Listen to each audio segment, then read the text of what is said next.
Tata India की सबसे बड़ी कंपनी होने के बावजूद अंबानी क्यों इंडिया का सबसे रिचेस्ट आदमी है? गूगल बाबा से पूछने पर पता चला कि दरअसल रतन टाटा अपनी इनकम का 60% चैरिटीज को डोनेट करते हैं। और नीचे रिकमेंडेशन में ये भी था कि बॉलीवुड लेजेंड नाना पाटेकर आज भी अपनी माँ के साथ एक छोटे से 1 BHK फ्लैट में रहते हैं, पर ये सब न्यूज में नहीं दिखता और ना आजकल दिखते हैं सोनू सूद, जबकि अभी भी वो रोज 45,000 लोगों को खाना खिलाते हैं और अब तक 7.5 लाख लोगों को घर पहुँचा चुके हैं। इसी वजह से हमारे दिमाग में एक तस्वीर बन चुकी है कि अमीरी मतलब आलीशान चमचमाती गाड़ी और घर और ये सोने का शर्ट होता है। लेकिन आज के वीडियो में जिन लोगों से मिलेंगे उनकी सिंपल है पर डिम्पल है वाली पर्सनैलिटी दुनिया के सारे अमीरों को शर्मिंदा कर देगी। Number 1, APJ Abdul Kalam.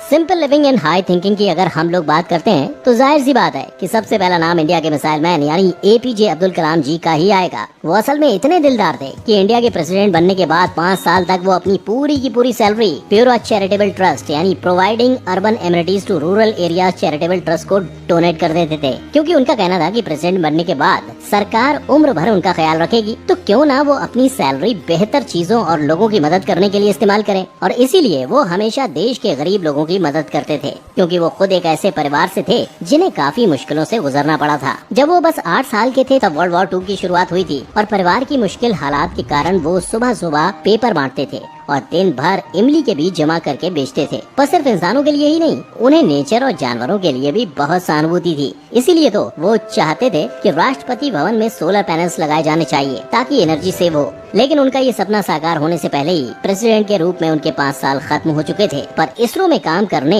और प्रेसिडेंट होने के बावजूद वो खुद को एक आम इंसान ही समझते थे। इसीलिए वो कभी भी इवेंट्स में स्पेशल या VIP चेयर पर नहीं बैठते थे और साफ इनकार कर देते थे। और उनके पास कोई टीवी भी नहीं था। उनके बहुत कम सामान में बस उनके कुछ बुक्स थे, उनकी वीणा थी और कपड़े, एक CD प्लेयर और एक लैपटॉप था। सोचो ना, 300 करोड़ की नेटवर्थ होने के बावजूद अपनी जायदाद के तौर पर उनके पास कुल यही था। Number 2, Ratan Tata.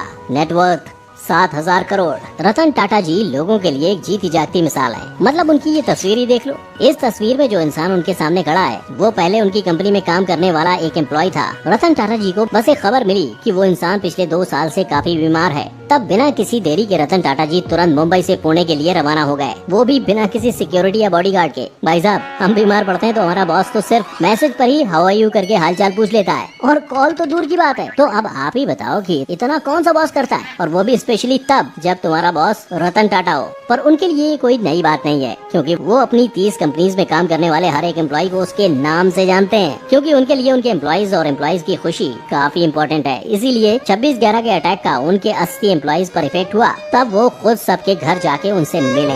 Mr. Krishna Kumar and I will visit the hospital, visit the people that are there, but it's a very sad situation. साथ ही उन्होंने उन सारे एम्प्लॉयज और उनके फैमिली की लाइफ ट्रीटमेंट की और उनके सारे बच्चों की पढ़ाई की जिम्मेदारी भी ली।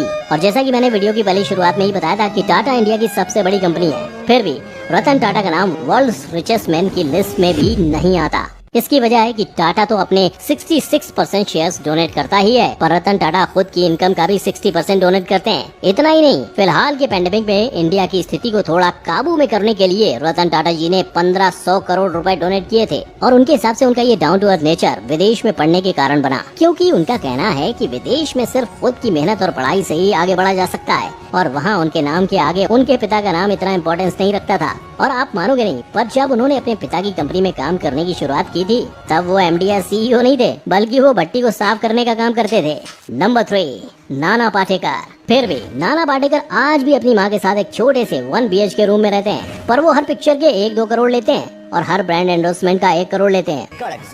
विक्रम लाइन और तो और उनकी नेटवर्थ भी 50 करोड़ है। तो ऐसा तो नहीं है कि वो एक बड़ा घर अफोर्ड नहीं कर सकते। फिर आखिर माजरा क्या है? एक्चुअली बात कुछ ऐसी है कि फिल्म इंडस्ट्री में आने से पहले नाना पाटेकर की फैमिली गरीबी से गुजर रही थी, जिस वजह से दिन के सिर्फ और सिर्फ 35 रुपए के लिए वो रास्ते पर जेब्रा क्रॉसिंग पेंट करने का और पोस्टर्स लगाने का काम भी करते थे। पर आज की तारीख में उनके पास इतने पैसे हैं कि वो अपनी पूरी जिंदगी ऐश के साथ बिता सकते हैं। फिर भी वो ऑटो रिक्शा से या अपनी 1995 की जीप से ट्रैवल करना पसंद करते हैं। और 2015 में उन्होंने नाम फाउंडेशन की शुरुआत की और 22 करोड़ रुपए जमा करके उन्होंने कई गाँव में सिंचाई की सुविधा, खेती के लिए लगने वाले सामान और मशीनों का प्रबंध करके गरीब किसानों को दिया था। साथ ही वो खुद 112 किसानों के घर जाके उनसे मिले और कहा कि अगर उन्हें कभी भी ऐसा लगे कि सुसाइड के सिवाय उनके पास कोई ऑप्शन नहीं है तो सबसे पहले वो उन्हें कॉल करे। पर नाना की मानता यही नहीं रुकती। ये पिछले 30 साल से अपनी कमाई का 90% गरीबों में दान करते आ रहे हैं और उनकी इस सिंपल जिंदगी की फिलॉसफी सुन के अगर आप नाना के फैन भी नहीं है तो भी बन जाएंगे। उनकी फिलॉसफी कुछ ऐसी है कि ये शान और शौकत, ये स्टारडम सब टेम्परेरी है और एक ना एक दिन चली जाएगी और जब ये चली जाएगी तब इसके बिना जी पाना मुश्किल हो जाएगा।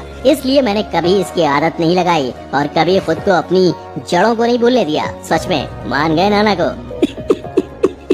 अच्छा है। नंबर 4, नारायण मूर्ति एंड सुधा मूर्ति, 17,000 करोड़। अब सबसे पहले तो जो लोग इन्हें नहीं जानते उनको मैं इनकी पहचान करा देता हूँ। नारायण मूर्ति इंडिया की सबसे बड़ी IT कंपनी में से एक, इन्फोसिस के फाउंडर और पूर्व CEO हैं और उनकी बीवी सुधा मूर्ति एक ऑथर और सोशल वर्कर हैं और ये दोनों आज के इस वीडियो के सबसे अमीर लोग हैं। पर इन दोनों को जरा देखिए, ये इतने सिंपल है कि कोई इन्हें देख के ऐसा नहीं बोलेगा कि इन दोनों का नेटवर्थ मिलाकर 17,000 करोड़ से भी ज्यादा है। मुझे तो ये भी नहीं पता कि इसमें कितने जीरो होते हैं। तुम्हें पता हो तो कमेंट करके जरूर बताना भैया, हेल्प कर दो। पर एनीवेज, इन दोनों के किए हुए अच्छे कामों को बताने के लिए तो एक अलग से लिस्ट बनानी पड़ जाएगी और इस लिस्ट में सबसे पहली चीज तो ये आएगी कि नारायण और सुधा मूर्ति ने मिलकर पूरे देश में 70,000 से भी ज्यादा लाइब्रेरीज खोली हैं और जिन लोगों के घर तूफान और बाढ़ की वजह से उजड़ गए थे, इन्फोसिस फाउंडेशन के थ्रू उन्होंने इन लोगों के लिए 2,300 घर भी बनाए। फिर जब 2018 में कर्नाटका के कोडागु डिस्ट्रिक्ट में बहुत ही भयंकर बाढ़ आई थी तब भी उन्होंने इस बाढ़ से पीड़ित परिवारों के लिए 25 करोड़ रुपए डोनेट किए थे और अभी के इस महामारी के दौरान उन्होंने 150 करोड़ तो डोनेट किए ही, साथ ही कई हॉस्पिटल्स और कई जगहों पर PPE किट भी डोनेट किए। लेकिन सबसे ज्यादा दिल जीतने वाला काम किसी ने किया है तो वो किया है सुधा मूर्ति जी ने, जो सेक्स वर्कर्स और ट्रांसजेंडर औरतों को उनके अधिकार प्रदान करने के लिए दिन रात काम कर रही हैं और इसी वजह से अब तक उन्होंने 3,000 औरतों की जिंदगी बदल दी है। Number 5, Sonu Sood, net worth 130 crore. चलिए बात करते हैं उस व्यक्ति की जो वैसे तो फिल्मों में विलेन का रोल करता आ रहा है लेकिन असल जिंदगी में हीरो से कम नहीं। बिल्कुल सही समझे, मैं बात कर रहा हूँ सोनू सूद की, जो इस महामारी के दौरान कई लोगों के लिए मसीहा बनकर सामने आए हैं। इस पेंडेमिक की शुरुआत में जब सरकार ने अचानक पूरे देश में लॉकडाउन लगा दिया था तब कई मजदूर ट्रेन, बस सब बंद होने के कारण घर नहीं जा पा रहे थे, पर उनके लिए शहरों में बिना काम के रहना बहुत मुश्किल हो रहा था, इसलिए पैदल ही वो अपने घरों के लिए रवाना हो गए। लेकिन जब ये खबर सोनू सूद तक पहुँची तो वो उन लोगों की मदद करने से खुद को नहीं रोक पाए और अब तक उन्होंने 7.5 लाख लोगों को अपने घरों तक पहुँचाया है। साथ ही वो रोज 45,000 लोगों को खाना भी बांटते हैं। हॉस्पिटल्स में डॉक्टर्स और फ्रंट लाइन वर्कर्स के लिए PPE किट डोनेट करते हैं। यहाँ तक कि उन्होंने खुद की प्रॉपर्टी बेच के भी लोगों की मदद की है। इसीलिए फिल्म क्रिटिक सुभाष झा ने बिल्कुल सही कहा है कि सोनू सूद ही असल में इंडियन ऑफ द ईयर हैं। आपको क्या लगता है, सोनू सूद के लिए ये टाइटल सूट करता है या नहीं? ये कमेंट में जरूर बताइएगा।